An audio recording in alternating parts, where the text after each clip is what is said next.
खरं तर विस्तारित मंत्रिमंडळ झाल्यानंतर ही दुसरी आमची मंत्रिमंडळाची बैठक होती आणि आज काही गोष्टींवर निश्चितपणाने चर्चा झाल्या. पण साधारणपणे गेल्या काही दिवसांपासून मुख्यमंत्री माझी लाडकी बहीण जी योजना आहे त्या संदर्भामध्ये काही तक्रारी ज्या प्राप्त झाल्यात किंवा माध्यम असतील किंवा इतर जे लाभार्थी आहेत त्यांच्याकडनं सुद्धा काही प्रश्न आम्हाला साधारणपणे विचारले जात होते. मधल्या ह्या 1.5-2 महिन्याच्या कालावधीमध्ये योजनेमध्ये वेगवेगळ्या आमच्या जिल्हास्तरीय कार्यालय असतील, तालुकास्तरीय कार्यालय असतील, इथलं आयुक्त कार्यालय असेल, इथे काही तक्रारी आम्हाला त्या संदर्भामध्ये प्राप्त झाल्या आणि त्या आधारे आम्ही काही जी पावलं उचलत आहोत त्याची माहिती मी आपल्याला निश्चितपणाने देईन. आधार मिसमॅच म्हणजे नाव आणि आधार नंबर जो आहे हा मिसमॅचच्या संदर्भामध्ये आमच्याकडे काही तक्रारी प्राप्त झाल्या. काही दुबार ऍप्लिकेशन म्हणजे 2 वेळा योजनेच्या लाभासाठी ऑनलाईन ऑफलाईन असेल या ऍप्लिकेशनच्या काही तक्रारी आल्या. काही रिलोकेशन ऑफ स्टेट म्हणजे डोमेसाईलची जी अट आपण GR मध्ये घातलेली आहे त्याच्यामध्ये काही ज्या महाराष्ट्रामध्ये लग्नाच्या पूर्वी वास्तव्य करत होत्या पण लग्नानंतर त्या राज्यामधनं स्थलांतरित झालेल्या आहेत अशा काही त्याच्यामध्ये काहींनी स्वतःहून ऍप्लिकेशन केलेलं आहे की माझं आता लग्न झालेलं आहे आणि मी आता महाराष्ट्रातून कर्नाटकमध्ये शिफ्ट झालेली आहे. काही तिथल्या स्थानिक प्रशासनाकडनं आम्हाला तक्रारी प्राप्त झालेल्या आहेत. काही चुकीचे हमीपत्र दाखल केल्याच्या सुद्धा तक्रारी या काही स्थानिक प्रशासनाकडून आलेल्या आहेत आणि काही सरकारी नोकरीमध्ये लागलेले असल्यामुळे त्यांचा लाभ आता कमी करण्यात यावा अशा पद्धतीच्या काही स्वतःहून त्यांनी ऍप्लिकेशन केलेले आहेत की माझी सरकारी नोकरी लागलेली आहे त्याच्यामुळे आपण हे सरकारी चलन मार्फत ते रिफंड करून घ्यावं. जे आम्ही काही प्रमाणामध्ये काही जिथे कंप्लेंट बेस्ड आहे तिथं सुरुवात केलेली आहे. पण काही ठिकाणी आता आमची सरकारी नोकरी लागलेली आहे तर आम्ही या लाभासाठी पात्र नाही म्हणून आमचा लाभ कमी करण्यात यावा किंवा काहींचं प्रमोशन झालेलं आहे त्याच्यामुळे त्यांच्या सॅलरीमध्ये वाढ झालेली आहे, उत्पन्नामध्ये वाढ झालेली आहे अशा काही आलेल्या आहेत. काही 2.5 लाखापेक्षा जास्ती त्यांचं उत्पन्न झालेलं आहे म्हणून काही आलेले आहेत. तर काही विभागाकडून आलेल्या आहेत तक्रारी तर काही स्वतःहून केलेल्या सुद्धा तक्रारी आहेत. त्याच्यामध्ये साधारणपणे स्वतःहून केलेल्या तक्रारी आहेत किंवा विभागाकडनं आलेल्या आहेत याची आम्ही ज्या वेळेला साधारणपणे माहिती घेतली किंवा त्या संदर्भामध्ये ज्या वेळेला आम्ही विभाग म्हणून चर्चा केली आणि त्याच्यानंतर आम्ही मुख्यमंत्री दोन्ही उपमुख्यमंत्र्यांसोबत त्या संदर्भातली जी चर्चा आहे ती केल्यानंतर काही बाबी GR मध्ये जो शासन निर्णय आहे याच्यामध्ये कुठलाही बदल न करता त्याच जे निकष आहेत ते जे त्याच्यामध्ये आपण बाबी निश्चित केलेल्या आहेत त्यालाच अधीन राहून काही व्हेरिफिकेशनचा आम्ही एक कार्यपद्धत आम्ही केलेली आहे डिसाईड. त्याच्यामध्ये साधारणपणे आपला जो इन्कम टॅक्स आहे म्हणजे आपण 2.5 लाखापेक्षा कमी उत्पन्न असणाऱ्या लाभार्थ्यांना आपण याच्यामध्ये लाभ देत आहोत. तर त्याच्यामध्ये इन्कम टॅक्स डेटा हा रिकन्साईल करणं हा एक त्याच्यामध्ये आम्ही विषय घेतलेला आहे की 2.5 लाखापेक्षा आता आमच्याकडे काही स्वतःहून तक्रारी किंवा विभाग म्हणून तक्रारी आलेल्या आहेत की बाबा आमचं उत्पन्न 2.5 लाखाच्या वर वाढलेलं आहे तर आम्ही ह्या लाभामध्ये आता पात्र होत नाही. पण साधारणपणे ती एक संख्या निश्चित करणं हे आम्हाला आहे. त्यामुळे त्यानुसार आम्ही इन्कम टॅक्स विभागाचा त्याच्यामध्ये घेऊन जो डेटा आहे तो रिकन्साईल करणार आहोत. दुसरं याच्यामध्ये आम्ही शासन निर्णयामध्ये नमूद केलेलं आहे की जर एखादी लाभार्थी एखाद्या दुसऱ्या कुठल्या शासकीय योजनेचा लाभ घेत असेल आणि तो जर 1500 पेक्षा कमी असेल तर त्याची जी मॅचिंग फिगर आहे म्हणजे किमान त्यांना 1500चा लाभ मिळाला पाहिजे या दृष्टिकोनातून. उदाहरणार्थ नमो शेतकरी योजना जी आहे याचा लाभ 1000 रुपयापर्यंत असतो. तर या योजनेचा लाभ जे घेणारे आहेत त्यांना वरचं 500 रुपयाचं जे ब्रॅकेट आहे ते आपण शासन निर्णयामध्ये पण नमूद केलेलं आहे की आपण ते वरचे 500 देऊन त्यांचा लाभ आपण 1500 पर्यंत नेणार. त्यामुळे त्या दृष्टिकोनातून नमो शेतकरी स्कीमचे जे लाभार्थी आहेत ते आपण निश्चित करून आणखीन एकदा त्याची व्हेरिफिकेशन करून जे त्याच्यामध्ये लाभार्थी आहेत त्यांना हा जो वरचा लाभ आहे 500 पर्यंतचा हा आपण देण्याच्या दृष्टिकोनातून करत आहोत. त्याच्यामध्ये इतर ज्या काही योजना आहेत ज्या 1500 पेक्षा कमी लाभ देणाऱ्या आहेत आणि आपण त्याला 1500 पर्यंतचा लाभ मॅचिंग करणं आहे तर त्या दृष्टिकोनातून आम्ही एक स्क्रुटिनी एक ड्राईव्ह करत आहोत. ज्यांची 4 चाकी वाहनं आहेत आणि तरी सुद्धा ते या ठिकाणी लाभ घेत आहेत त्यांचं आपण ट्रान्सपोर्ट विभाग जो आहे, परिवहन विभाग जो आहे, त्यांच्या मदतीनं आपण तो एक डेटा त्या ठिकाणी क्रॉस व्हेरीफाय करत आहोत. ज्यांचं नावाचं मिसमॅच झालेलं आहे, म्हणजे आधार कार्डवर नाव वेगळं आणि स्पेलिंग आणि त्यांचं बँकचं खातं जे आहे त्याच्यावर त्यांची स्पेलिंग ही वेगळी आहे, ती एक क्रॉस व्हेरिफिकेशन आपण करत आहोत.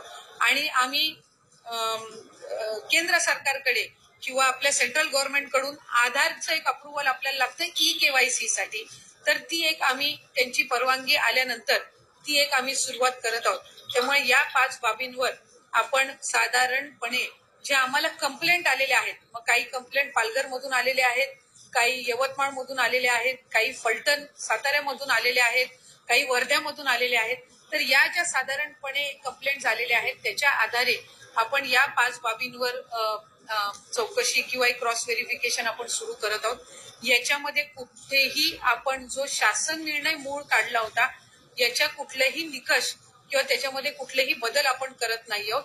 फक्त जे निकष आम्ही GR मध्ये ठेवलेले होते त्याला अनुसरून ज्या काही तक्रारी आलेल्या आहेत त्या 5 बाबींवर आपण लक्ष केंद्रित करून ही पुढची जी काही व्हेरिफिकेशनची पद्धत आहे ती आपण करत आहोत.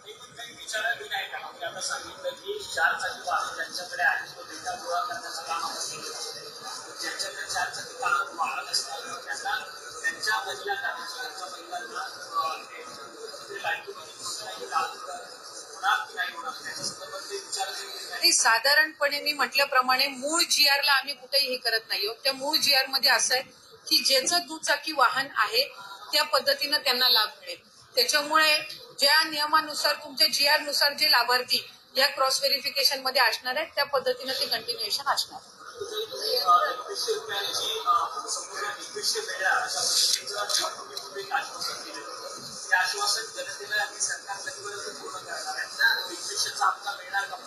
त्या संदर्भातली भूमिका पण राज्याचे मुख्यमंत्री देवेंद्रजी फडणवीस साहेबांनी, उपमुख्यमंत्री शिंदे साहेबांनी आणि दादांनी सुद्धा स्पष्ट केलेली आहे की नवीन अर्थसंकल्प आपण शेवटी ज्या वेळेला रकमेची वाढ किंवा इतर बाबी म्हणत असतो त्या रॅन्डमली वर्षाच्या कुठल्याही कालावधीमध्ये होत नसतात.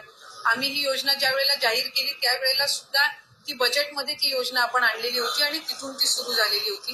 त्याच्यामुळे नवीन अर्थसंकल्पीय अधिवेशन ज्या वेळेला येईल, ज्या वेळेला बजेट तयार केलं जाईल त्या संदर्भातला जो सकारात्मक निर्णय आहे तो त्यावेळेला निश्चितपणाने घेण्यात येईल.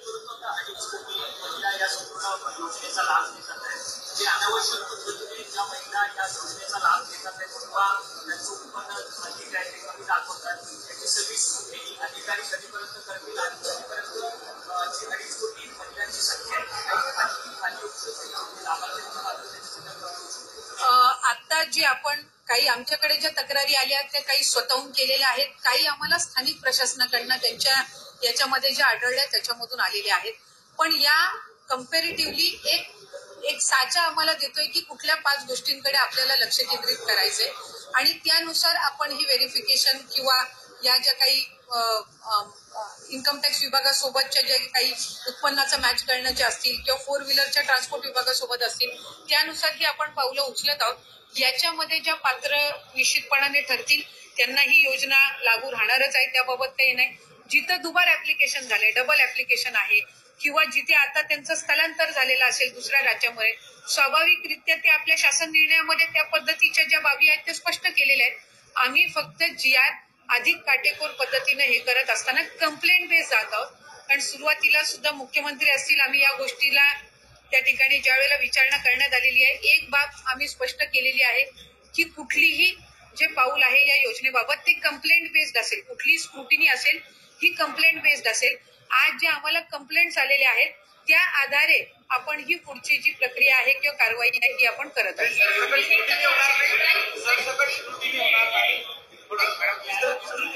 सरसकट स्क्रुटिनी होणार नाही. मी म्हटल्याप्रमाणे ही स्क्रुटिनी कंप्लेंट बेस्ड असणार आहे. या संदर्भामध्ये आम्ही आधी सुद्धा स्पष्टता दिलेली आहे की आपण साधारणपणे अधिकाधिक गरजू महिलांना हा लाभ मिळण्याच्या दृष्टिकोनातून ही योजना आणलेली आहे. महिला आर्थिकरित्या सक्षम झाल्या पाहिजेत या दृष्टिकोनातून ही आणलेली आहे. त्याच्यामुळे ज्या काही आता ज्या बाबी आम्ही नमूद केल्या या कंप्लेंट बेस्ड आहेत.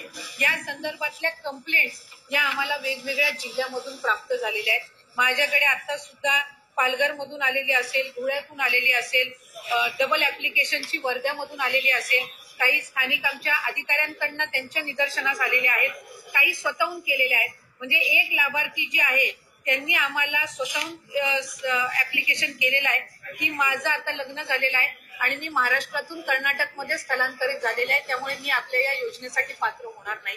एक आम्हाला जी आलेली आहे त्यांनी स्वतः दिलेला आहे की आधार कार्ड हे करत असताना मी चुकीचा नंबर त्याच्यामध्ये टाकला. ही ऑक्टोबर महिन्यातली तक्रार आहे. एक दोन तक्रारी आमच्याकडे अशा आलेल्या आहेत की मला आता सरकारी नोकरी लागलेली आहे, त्याच्यामुळे मी या योजनेसाठी पात्र आता होत नाही. त्यामुळे आपण ज्या काही बाबी करत आहोत या कंप्लेंट बेस्ड आहेत.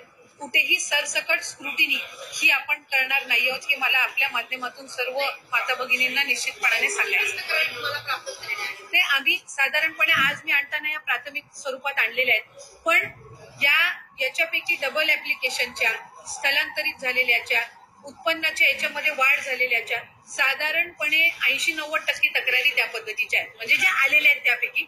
आणि त्याचं आम्ही एक जे काही त्या संदर्भातली योग्य तो विचार करून आम्ही या 5 बाबी आणि या 5 बाबी या आपण GR मध्ये नमूद केलेल्या आहेत. कुठेही आपण शासन निर्णयामध्ये बदल करत नाही आहोत. कुठल्याही एका योजनेचा जर आपण लाभ घेत असाल, समजा उदाहरणार्थ संजय गांधी निराधार योजना आहे, त्याचा लाभ 1500चा आहे, म्हणून ज्या लाभार्थी आहेत संजय गांधीच्या ह्या आपण लाडक्या बहीणमध्ये घेतलेल्या नाहीयेत. पण नमो शेतकरी जी योजना आहे याचा 1000 रुपयाचा लाभ आहे. आपण GR मध्येच नमूद केलेला आहे की आपण 1500 जो फरक असेल ती फरकाची रक्कम आपण देणार. त्याच्यामुळे याच्यात आपण कुठेही GR मध्ये आपण बदल करत नाही. दुचाकी आहे आम्ही GR मध्येच नमूद केलेला आहे, पण 4 चाकी यांनी काही कंप्लेंट्स आम्हाला आलेल्या आहेत, तर त्याच्याने आपण फक्त पॅन त्याच मुद्द्याची आपण पॅन महाराष्ट्र आपण स्क्रुटिनी करतोय. आपण कुठेही विदाऊट कंप्लेंट आम्ही स्क्रुटिनी इनिशिएट करत नाही आहोत. त्याच्यामुळे मी स्पेसिफाय केलेलं आहे की या 5 बाबी इन्कम टॅक्स म्हणजे उत्पन्नामध्ये जर वाढ झालेली असेल, 2.5 लाखाच्या पलीकडे जर कुठल्या लाभार्थ्यांचं उत्पन्न गेलं असेल तर ते आता त्या योजनेसाठी लाभार्थी म्हणून पात्र नाहीये. जर दुचाकीच्या वर जर कोणाची वाहनं 4 चाकीची असतील ते पात्र नाहीये. जर ते इंटरस्टेट जर मॅरेजेस झालेले असतील तर ते आता त्याच्यासाठी पात्र नाहीयेत. सरकारी नोकरी लागली असेल तर ते पात्र नाहीयेत. आणि आधार कार्ड आणि बँकचं हे जर नावामध्ये फरक असेल आणि त्यांनी ती लक्षात आणून दिलेली आहे तर ते पात्र नाहीत. पण याच 5 बाबींवर आपण पॅन महाराष्ट्र जी आहे ती आपण त्या संदर्भातली योग्य ती पावलं उचलत आहोत. साधारण अॅनालिटिकल जर बघायला गेलं तर आपण तक्रारी किंवा आपल्या स्थानिक प्रशासनाच्या देखील लक्षात आलेलं आहे की काही जे पात्रधारक नसतानाही काही लोकांच्या खात्यात पैसे जातात. याची आकडेवारी टक्केवारी किती आहे, साधारण किती टक्के महिलांना यातनं वगळलं जाईल असं वाटतंय आज प्राथमिकरित्या, जेणेकरून सरकारचा निधी देखील वाचेल? नाही, विषय याच्यामध्ये सरकारचा निधी वाचवणं नाहीये, कारण आम्ही सुरुवातीच्या कालावधीपासूनच 2.5 कोटी लाभार्थी आपले असतील हे आम्ही विभाग म्हणून सुद्धा धरून चाललेलो होतो. जेव्हा बजेटची सुद्धा घोषणा झाली त्याच्यानंतर सुद्धा 2.5 कोटी लाभार्थी हे साधारणपणे रफली मॅक्सिमम असतील, हा एक त्याच्यामुळे पैसे वाचवणं किंवा निधी वाचवणं हा विषय नाहीये. याच्यामध्ये ज्या काही कंप्लेंट्स मधल्या कालावधीमध्ये आल्या आणि त्या फक्त स्थानिक प्रशासन किंवा तिथल्या यांच्याकडून आल्या नाहीत तर वेगवेगळ्या माध्यमांकडून सुद्धा त्या आमच्याकडे येत होत्या.